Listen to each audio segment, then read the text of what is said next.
Hi everybody, in this video we are going to go over distributing a joint cost using different methods.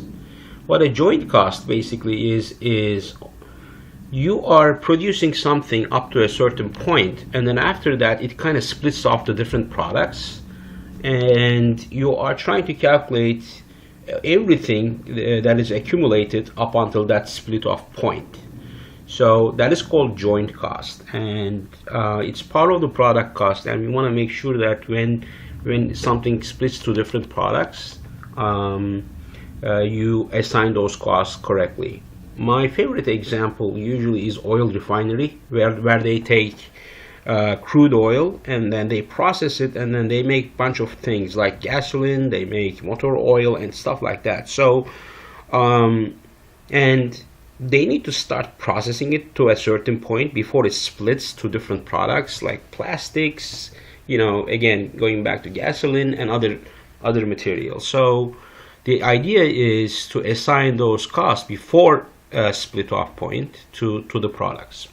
And we have different methods. The first one is the physical measure method. As the name implies, it's something we can measure physically. It can be gallons of products or barrels in the oil case. In this particular case, it turns out that we have number of units that we produce. And the table here summarizes the number of units that we are trying to distribute.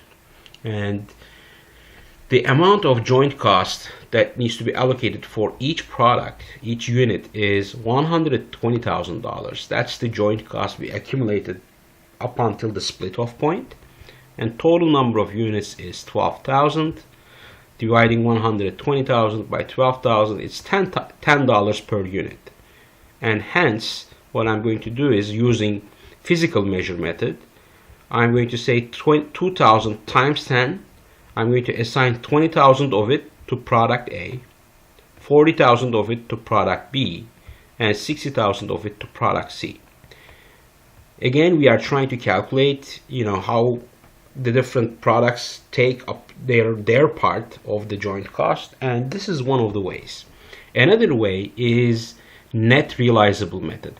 As you see, the beauty of physical measure method is it's fairly simple. You take the physical measure, and then you take based on the dollar based on the physical measure. It can be unit, it can be gallons, and then you distribute it on the products.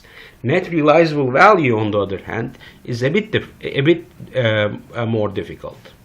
What you need to know is what is the sales value and what is the additional cost that you need to have for each product to get that sales value. And net realizable value is actually, okay, what is the dollar amount, the difference between sales value and additional processing cost, if I want to continue after the split off point. So it's literally the difference between sales value minus the additional cost to achieve the sales value. It's net realizable value. For product A, it's 30,000 minus 10,000, 40,000 minus 20,000, and 90,000 minus 30,000. So it's the net realizable value is 20,000, 20,000, and 60,000. The total is 100,000. If I want to express it in percentage terms, the total net realizable value, it is 20%, 20%, and 60%. As percentages, 20,000 over 100,000 is 20%, and so on.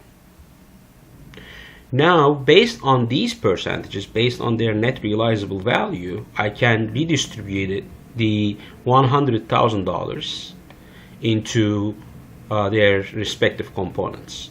Now, this 100,000 and this 100,000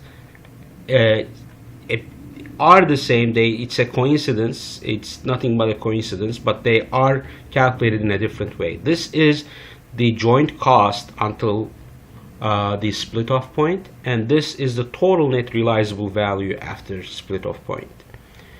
and I'm going to distribute this 100,000 based on the percentages I calculated right here, 20%, 20%, and 60%.